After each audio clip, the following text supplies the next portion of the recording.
Olá, seja muito bem-vindo ao nosso Momento Consult.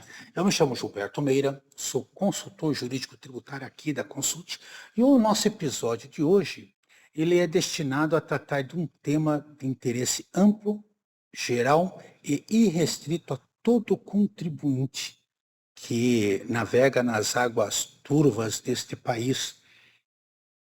Eu me refiro aqui à aprovação, no último dia 8 de janeiro deste ano, da Lei Complementar 225, que aprovou um instituto que tem um nome muito curioso. E curioso no sentido do nome que é utilizado e no resultado que ele representa. E vocês vão entender a posição que é deste consultor e não da Consult, porque o dispositivo aprovou o Código de Defesa do Contribuinte. E qualquer profissional da área que tenha tido conhecimento da época da discussão dos projetos de lei que deram origem a ele, do tempo que se discutiu, chegará à conclusão que ele tem muito mais deveres do que direitos. E chamá-lo de código de direitos, quando na realidade é um código de deveres, é uma ironia. Não é possível se reconhecer direitos sem entender que a cada direito corresponde um dever. Não se discute o padrão legal de se criar a equivalência e o equilíbrio de forças, até porque nós somos defensores da moralidade tributária defendida pelo alemão Klaus Tieck, né? Ou seja, moralidade tributária é algo que tem que vir do contribuinte para o Estado e do Estado para o contribuinte. E o que nós vemos é uma realidade muito diferente, em tom crítico que nós o fazemos, porque nos parece que este código retorna ao período do príncipe. Quem leu Maquiavel sabe que no direito tributário nós falamos que o que interessava a todos os contribuintes aí não eram os seus interesses, mas o interesse do Estado, né? Eu creio que Luís XV usava o conceito de que o Estado sou eu, daí o conceito de príncipe, né? E hoje, teoricamente, nós deveríamos estar vivendo o período do cidadão contribuinte, daí a citação de Klaus Tieck, que aqui me refiro, uma leitura valiosa que vale a pena para entender. E por que nós falamos isso? Embora se entenda que a cada direito corresponda um dever, a norma ela traz muito mais invocações a determinações, posições, tirando possibilidades, inclusive, dos questionamentos que se possa haver, da inversão de ônus à prova, vide aí a DI 2446, né, que convalidou o parágrafo único do 116 e que permite à autoridade simplesmente intuir, pensar, admitir que haja uma dissimulação e você que tem que provar o contrário. Então houve sim uma inversão do ônus da prova. O cidadão é que tem que procurar provar.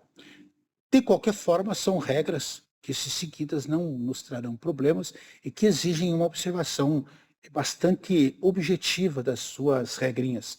Lembrando que alguns dispositivos entram em vigor a partir de 90 dias da publicação, mas o dispositivo que nós pretendemos comentar hoje, em especial, é o artigo 11 desta lei, para o qual nós chamamos a atenção, e sempre lembrando para aqueles que não nos acompanham diariamente, mas principalmente àqueles que já nos conhecem, que todas essas citações, referências que nós fazemos, nós colocamos aqui no rodapé, né, dos comentários com o link. Ou seja, o nosso objetivo é ser informativo, educativo e principalmente propositivo no sentido de diminuir o seu trabalho de pesquisa, criando aí a possibilidade já de um ponto de partida muito mais amplo deste que nós estamos partindo para esses comentários, né? Esse é um diferencial. E isso nasceu da própria evolução, né? Nós disponibilizamos àqueles que nos assistem, que são os nossos fiéis seguidores, que, quando desejarem, façam suas perguntas, seus questionamentos, suas dúvidas, suas sugestões de pauta, aqui no rodapé, onde existe um espaço para você comentar, e nós incluímos na pauta. Quando você autorizar, nós citamos o seu nome, damos o privilégio de quem contribui com a pauta. Outra forma de você se comunicar é você mandar para aquele nosso e-mail, momentoconsult@consult.com.br, e a nossa equipe irá responder a você. E isso aqui, de certa forma, é algo que vem trazendo muita preocupação, que é a definição do conceito de devedor contumaz. Para nós falarmos do conceito de devedor contumaz, é importante relatarmos uma historinha que aconteceu lá nos idos de 2019, em Santa Catarina, né? Até onde nós sabemos, um casal de contribuintes, né, na verdade, casados entre si, uma empresa, e a empresa era o contribuinte, né, pessoa jurídica, ela foi acionada pelo não recolhimento do ICMS. E em Santa Catarina, imediatamente à abertura do processo administrativo fiscal, o Ministério Público já é acionado, já se começa a investigar indícios criminais. E, normalmente, os advogados travam, né, a discussão penal, porque a discussão administrativa ela serve justamente para constituir o fato, determinar se há crime ou não, se há débito ou não. São duas coisas distintas. O débito tributário é uma coisa e a responsabilidade penal é outra. E aqui fica uma dica importantíssima. E você vai entender, porque quem nos conhece sabe, nós usamos muito de metáforas. Quando você tem problema de vistas, você não procura um clínico geral. Quando você tem problema no joelho, você não procura um médico que seja generalista e não desrespeitando esses médicos. Mas você vai diretamente num profissional da área. Quando o problema é óculos, é um oftalmologista.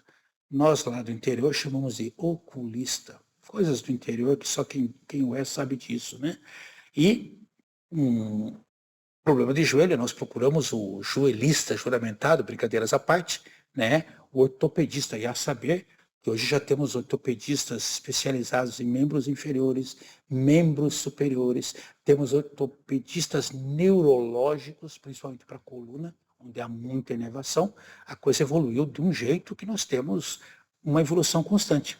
E vocês vão entender o porquê desse comentário e o que isso tem a ver com o devedor contumaz. O casal alegou que não tinha recursos para se defender e vocês devem acompanhar isso, até mesmo em filmes enlatados, importados, quando alguém é preso ou alguém é indiciado, ele é alertado de que qualquer coisa que ele diga poderá e será usado contra ele. Ou seja, o silêncio não pode manifestar prova contra si mesmo. E que o Estado oferecerá um advogado se ele não puder bancar. Foi o que aconteceu. Eles procuraram o que nós chamamos de advogado dativo, ou pro bono, que o Estado banca. Um advogado dativo, né, ou o advogado público, é uma concessão que o Estado dá. Quando os estados não têm estrutura de advocacia pública instalada, como o Paraná tem, Santa Catarina e outros estados têm, o Estado tem recursos para contratar, geralmente jovens advogados que são custeados, né, pelo Estado para defender o interessado. E foi o caso. E por melhor que tenha sido a intenção, a competência e a capacidade, geralmente advogado dativo é alguém, não é uma regra, mas alguém que está iniciando na atividade, cheio de esperança, de vontade, de desejo e competência. Mas lhe falta a verticalização da história e do conhecimento dos fatos. E eles pecaram por isso, porque lá atrás tivessem procurado um especialista na área tributária, um especialista em direito penal tributário, que já é uma vertente do direito tributário, talvez o assunto não tivesse chegado como chegou ao Supremo Tribunal Federal. Porque eles perderam no Tribunal de Justiça, perderam no STJ, e o assunto acabou indo para o Supremo Tribunal Federal. E aqueles que gostam, é só anotarem o recurso de habeas corpus RHC 163334, oriundo de Santa Catarina. Nós vamos colocar aqui no link depois para vocês. E esta decisão, lá no âmbito do Supremo Tribunal Federal, né, ele ficou trancado por um tempo, acabou redundando votos separados, como o do ministro Dias Toffoli, dizendo que os empresários, a despeito, de terem declarado, porque eles declararam o tributo e não recolheram, estavam cometendo o que ele chamou de dolo de apropriação indébita, porque é indevida, né? E com contumácia. Notem que tem dois conceitos aqui que nós temos que trabalhar com vocês, que são importantes para vocês compreenderem o contexto dessa mudança importantíssima que agora passa a valer em todo o território nacional, né? Porque é uma lei complementar. Não confundir, né, uma lei de âmbito federal que regula temas federais com uma lei federal de âmbito nacional. A lei Candira, uma lei nacional de âmbito federal, a Lei Complementar 116, não é uma lei da União, é o Congresso estabelecendo. E quem define isso é o artigo 146 da Constituição, que define a competência da lei complementar. Por quê?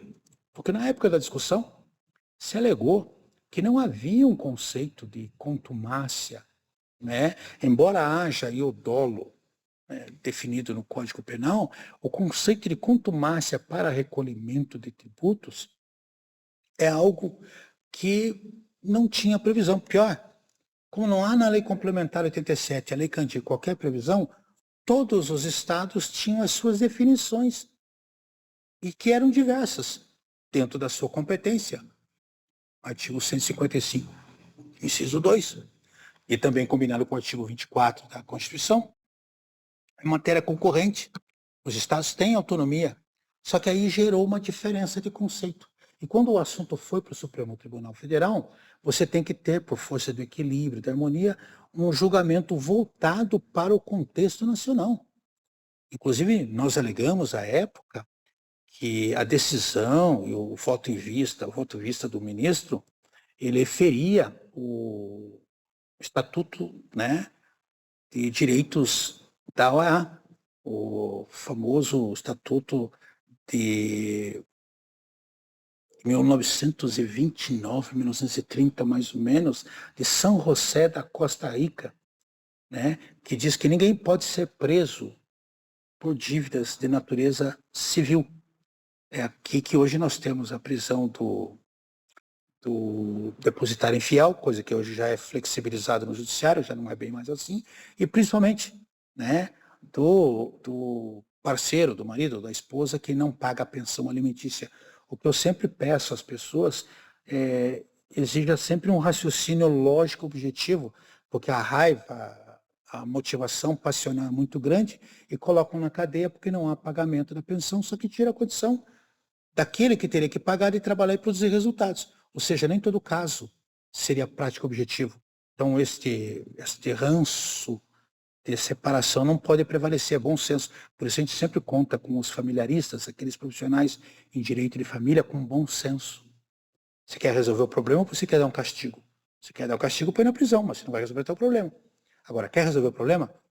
Colocar na prisão, não adianta. Agora, se ele tem recursos, é outra história. Então, cada caso é um caso, tem que ser bom senso, e é por isso que é bom ouvir um profissional. Nesse caso, um familiarista, especialista em direito de família, que certamente vai ter o bom senso de pensar por você, porque você está emocionalmente envolvido.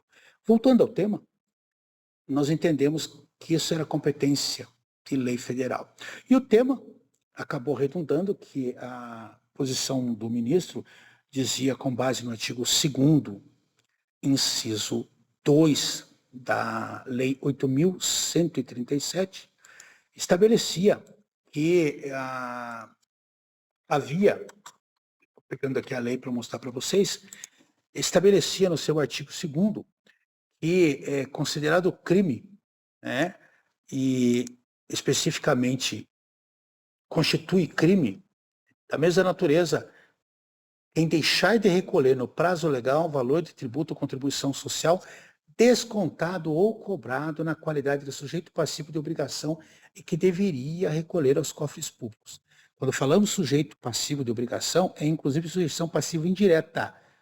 E se envolveu, então, o ICMS normal e o ICMS retido. Por quê? Qualquer bom profissional de contabilidade, ou alguém que tenha noção de formação de preços, de custos, sabe que quando eu vou formar o preço, depois de colocar todos os custos, colocar markup, a última coisa que eu faço é embutir a carga tributária, geralmente calculado por dentro, né? Markup é o quanto eu quero ganhar, e aí tem questões de mercado para saber se o mercado vai lhe permitir ganhar isso, né? O profissional de custos sabe muito bem como trabalhar isso, ele é alguém informado, né, em termos de economia, de acompanhamento de preços. E, ao embutir o preço, eu tenho um valor. Ou seja, quem paga o tributo, na realidade, e esse é um conceito de economia, de direito econômico, né, aqui eu faço loas ao Alfredo Augusto Becker e principalmente aí ao Milton Falcão, que diziam que o tributo tem que analisar o direito tributário tem que analisar o tributo e não o fato econômico. Mas é impossível nos dias de hoje não analisar o reflexo. Isso se chama repercussão. Quem realmente paga, e aí o conceito de contribuinte de fato, é o comprador. O contribuinte de direito, ele é possuidor, detentor de posse de um direito de um valor que já não lhe pertence, embora esteja sob sua guarda. Analogia ao devedor infiel aqui, né? E por isso foi considerado dessa forma com o chamado dolo eventual, ou melhor, dolo de apropriação, ou seja, houve intenção de não pagar. O que naturalmente trouxe muitas dificuldades à época, quando subiu para o Supremo Tribunal Federal um escritório de Minas Gerais, né? O Dr. Igor Mauler Santiago, conhecido nosso aqui do Instituto de Direito Tributário do Paraná, já esteve aqui em Curitiba várias vezes, né? E acompanhou essas temáticas de perto, oferecendo embargos, aí discutindo o tema, colocando todos os argumentos do que viria a ser, né, devedor contumaz. O conceito de contumaz é um conceito, inclusive, que está muito ligado à revelia no direito como um todo, que é aquele que entende de não pagar deliberadamente alguma coisa, né? E aí, o que se definiu como critério objetivo? Inadimplemento prolongado, venda abaixo do custo, uso de laranjas, ausência de intenção de regularizar, repetição sistemática e da prática. Olha que coisa engraçada, a Mídia se entendeu que o fato deles declararem o tributo comprovou que não havia intenção de pagar. Anteriormente a essa decisão, e ela é um divisor de águas, nós tínhamos decisões do Tribunal do Rio Grande do Sul, né, o TRF, que dizia que você tem que separar o devedor contumaz do devedor eventual. Por conta das evidências, isso tem que ser levado em consideração, que um devedor tem que ter. Quando o devedor ele atrasa, mas ele usa o dinheiro para bancar fornecedor e funcionário, ele está lutando pela sobrevivência da empresa. Todavia, quando o devedor ele usa o dinheiro para satisfação pessoal, e é só você comparar a pessoa física vai bem, a pessoa jurídica vai mal, aqui fica evidente que há um ato doloso naquela sanha de achar que os bens não alcançam o patrimônio pessoal, a jurídica assume tudo e a física não. Ora, gente, se houver dolo, isso pode ser descaracterizado, né? O judiciário já tem meios hoje de descaracterizar, entendendo que há uma simulação, uma fraude, e ele descaracteriza, despersonifica a pessoa jurídica para julgar na pessoa do proprietário. Assim, por exemplo, já textualmente o caso do ISS fixo, que muita gente diz que é um benefício e não é. É um tratamento diferenciado, porque quem tem ISS fixo sabe que a lei determina que ele responda com os bens particulares pela responsabilidade. Há uma personificação, uma personalização na ação. Então, antes de se falar por aí que é um benefício, não, é um tratamento tributário diferenciado. Bom, voltemos aqui ao que nos interessa efetivamente, sem maiores delongas, né? Até porque vocês vão achar muita coisa interessante na temática, e vamos ver lá o artigo 11, né? Que diz o seguinte: para fins desta lei complementar, e atenção, gente, embora os estados tenham legislação específica tratando da temática, em vista da chamada especificação das normas, para quem não sabe o que é isso, nós falamos aqui a rigor em validade, vigência e eficácia, por isso que eu iniciei falando em prazo de vigência, ele já é vigente. Nós temos também algo que nós temos que considerar, oriundo de duas normas que nos ensinam a interpretar.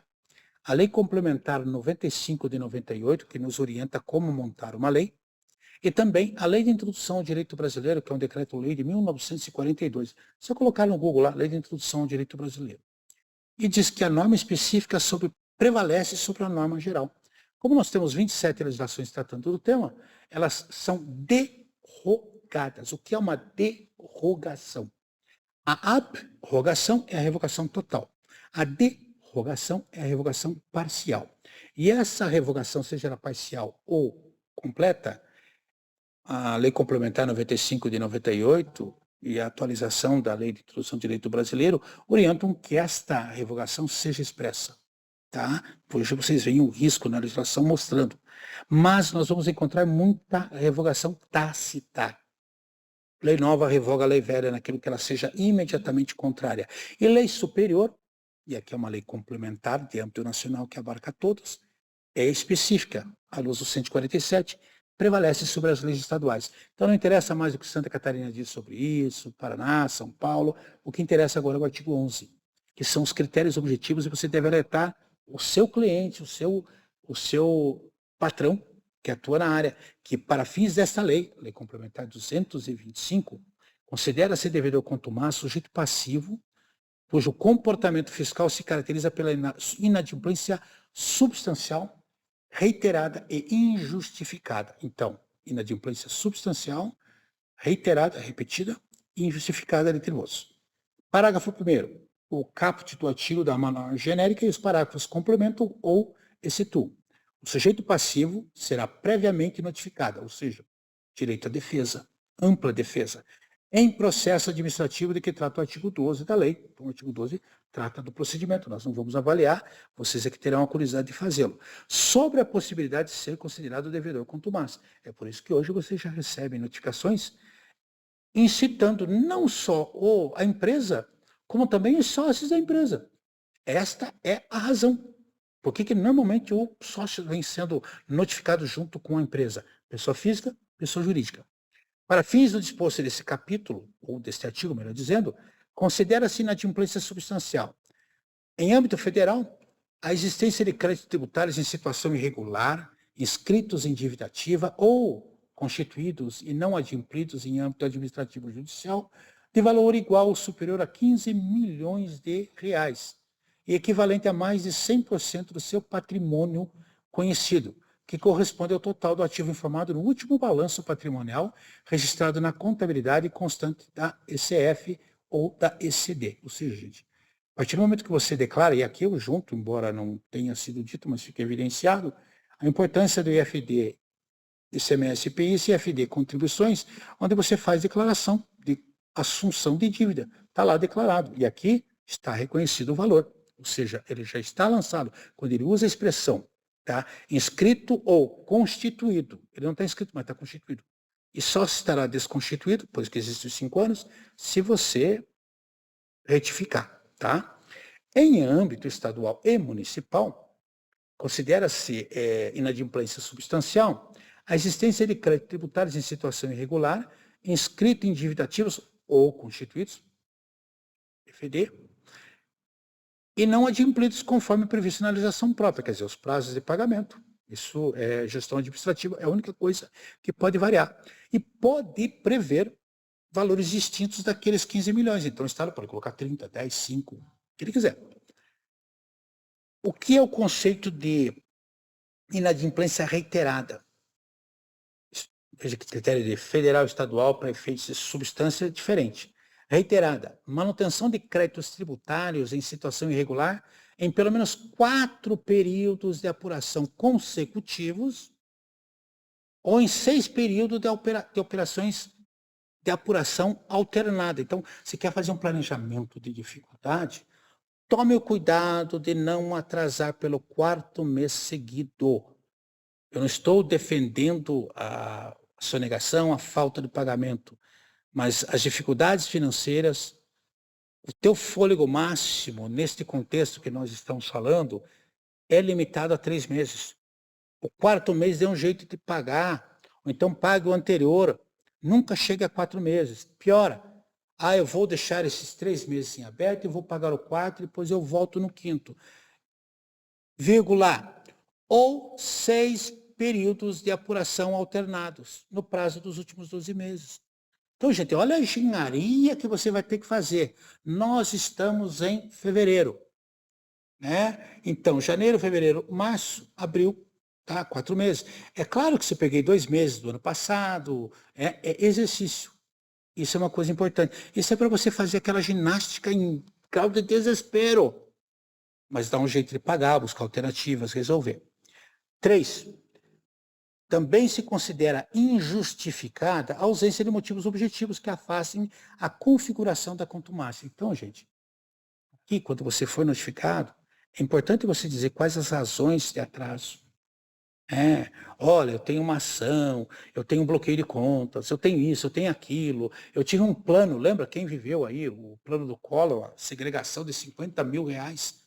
Na época era muito dinheiro. Isso é uma justificativa que você tem que colocar. Porque, gente, essa intenção é que vai mostrar a diferença entre haver dolo ou não, haver culpa ou não, né? Isso é fundamental. Também, importante observar que a situação irregular do crédito tributário para configurar inadimplência substancial e reiterada, ela é caracterizada pela ausência de patrimônio conhecido em montante igual ou superior ao valor do débito, ou seja, o contribuinte começa a transferir patrimônio para a família, né? Esquecendo que os últimos 5 anos eu posso fazer a pesquisa regressa no imposto de renda, nos cartórios. Gente, o cadastro de bens imóveis, a unificação de informações, é possível investigar o histórico, muito fácil. Aliás, querem uma dica? Sabe aquele pessoal que gosta de postar coisas no Facebook, no Instagram, né, do carro novo que ganha do marido, da esposa, da viagem que faz todo ano para Disney? Pessoa física sorrindo e a pessoa jurídica decriptando diariamente.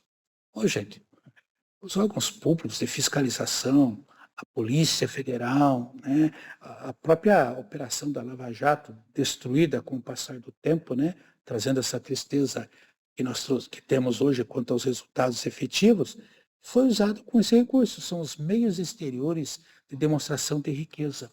Então, muito cuidado com tudo isso. Seja lógico, proteja-se, né? Muita publicidade acaba pesando contra você, né? Outra coisa importante, a situação ainda de substância, né, de inadimplência ou inadimplência substancial, ela também é caracterizada e ela pode, em casos de moratória, né, na não ocorrência de moratória, depósito do montante integral, garantia idônea, parcelamento ou medida judicial que suspende a exigibilidade do crédito. Ou seja, antes de tomar uma atitude, garanta o valor.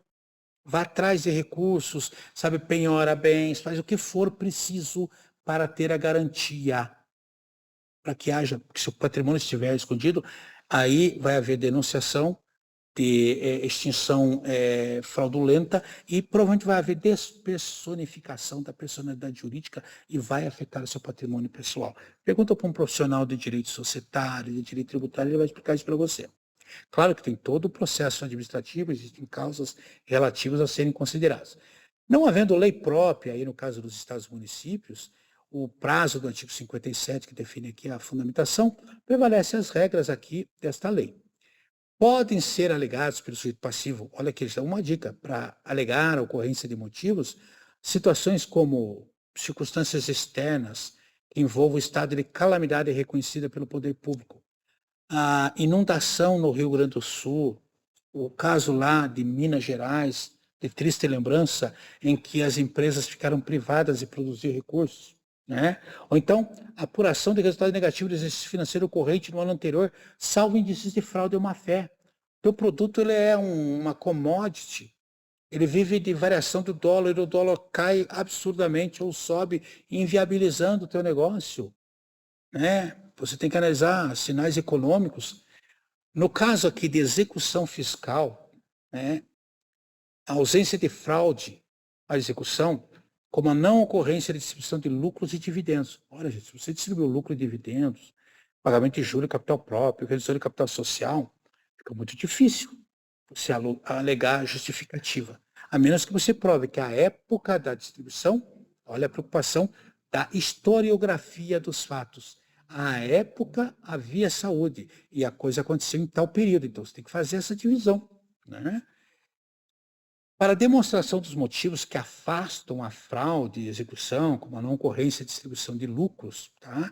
É importante que você faça essa demonstração, sendo necessário consistência, veracidade das informações cadastrais e da escritura dos documentos na contabilidade e na legislação fiscal.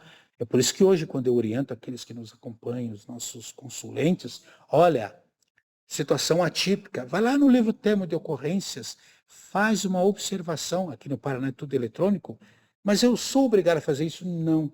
mas você está produzindo prova a teu favor, que em caso de necessidade, lá na frente você vai precisar. Um documento que você faça entre as partes, fazendo assinatura digital, reconhecimento de firma, fixando que a data é anterior, são detalhezinhos, cuidados em que você está produzindo prova para você mesmo. Prova que você produz é aquela coisa que você pode nunca usar, mas se precisar, está lá. Agora, e se não tiver, né? A precaução nessa hora é fundamental. Também é considerado devedor contumaz, lá no parágrafo 7º, o sujeito passivo que faz parte relacionada de pessoa jurídica baixada, declarada inapta nos últimos 5 anos, com créditos tributários em situação irregular, cujo montante totalize valor igual ou superior a 15 milhões de reais, inscritos ou não em dívida ativa, ou que mantenha a qualificação de devedora contumaz. Sabe aquela empresa baixada que você baixou e deixou lá discutindo? Se está dentro dos 5 anos, ele vai alcançar, ele vai buscar. Presta atenção. Então, aquele planejamento que a gente fazia, né, de buscar, muitas vezes, esse recurso, ele tem que usar com muita moderação. Os profissionais que estão habilitados vão entender muito bem o que eu estou dizendo, que a engenharia, a montagem, ela tem que ser feita com muito cuidado, com muita observação, muito tirocínio, para não colocar o contribuinte em risco maior do que já existe, e sem descumprir a lei. Então, existe um recurso e ele foi praticamente diminuído de forma drástica, né? É importante aqui que o conceito de partes relacionadas, que ele se refere aqui, é aquela que está lá no artigo 4º da Lei 14.596, ela é citada aqui nas referências, e as partes relacionadas são aquelas que têm um mínimo de influência, participação, coisa do gênero, tá? É a lei que trata do preço de transferência. Dia desses, nós pegamos um cliente que corre o risco de ser desconstituído da condição de empresa do Simples, porque ele tinha uma outra empresa próxima da unidade, que era a empresa do Simples, e que não estava em nome dele, né, mas era administrada pela filha do proprietário. Gente, intervenção, né, terceiro intervindo. Isso também está previsto na Lei 8.137. O auditor elencou isso e nós dissemos ao contribuinte, olha, situação complicada, porque ter passado uma procuração para a filha do dono, indiretamente você colocou o dono como administrador indireto. É o que a lei aqui acaba por reforçar.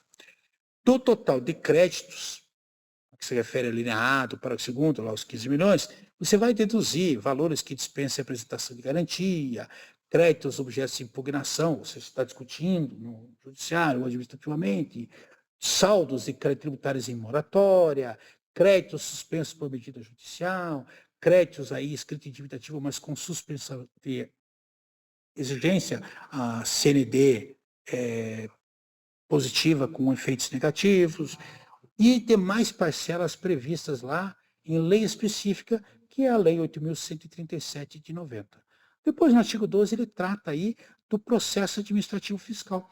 Mas aqui eu quero crer que a essa altura do campeonato, até para não nos alongarmos mais do que já falamos, fica evidente a importância que nós temos que ter doravante na gestão de riscos, de atrasos e principalmente compliance, né? É uma nova realidade, e se você ainda acha que essas informações não estão com o fisco, eu costumo dizer aos que me acompanham que o fisco sempre olha com você com o olhar do grande irmão, né? Hoje nós temos uma tecnologia embarcada absurda, e quando eu falo grande irmão, eu me refiro a 1974, de George Orwell, né? Que criou a figura do grande irmão, que hoje é explorada por um programa, né, com o dito cujo Big Brother, né? Que não é o criador, mas é a lei, a origem. O livro foi escrito em 48, né? E quando foi escrito, o autor, né, ele não tinha um nome, ele só inverteu o ano para dizer. Belo livro, quem não assistiu o vídeo, tem um vídeo, você pode procurar, você vai ver qual é a ideia. Fica aqui o alerta. Eu sei o que você fez no verão passado. Sei que você fez ontem. Ou você acha que a apuração assistida, a apuração hoje feita na web, a DCTF web, já não te coloca em monitorização constante? o conceito de sincronicidade que muita gente ainda não entendeu, e a sincronicidade está aqui. Pergunta para o teu profissional de TI, ele vai te explicar o que é uma informação síncrona e uma informação assíncrona. Fica a dica. Direito tributário, contabilidade, um pouquinho de TI e muito juízo. Porque juízo, cautela e canja de galinha não fazem mal, a não ser que você tenha algum problema, né, com frango, como eu tenho um caso de um amigo que tem. Gente, papo era esse. Obrigado pela oportunidade, eu espero ter sido útil. Contamos com a sua participação, comentando, curtindo, compartilhando o nosso material. Nós sabemos que produzimos material de boa qualidade. Se você ainda não nos acompanha, eu lembro que agora tudo isso que nós falamos também está disponível lá no nosso podcast, né, no Spotify. Você pode ouvir. E daí vai correr aqui procurar no nosso canal no YouTube, na Consulte, Momento Consulte, e você vai ver este episódio, que vai ser o 214, né? E você estará aí acompanhando. Teve sugestão? Manda pra gente. Teve comentário? Manda pra gente, tá bom? Nos acompanhe também nas redes sociais, LinkedIn, Instagram, né, Facebook. É só procurar Consulte Gilberto Meira e nós estamos lá, tá bom? Gente, tchau, até a próxima.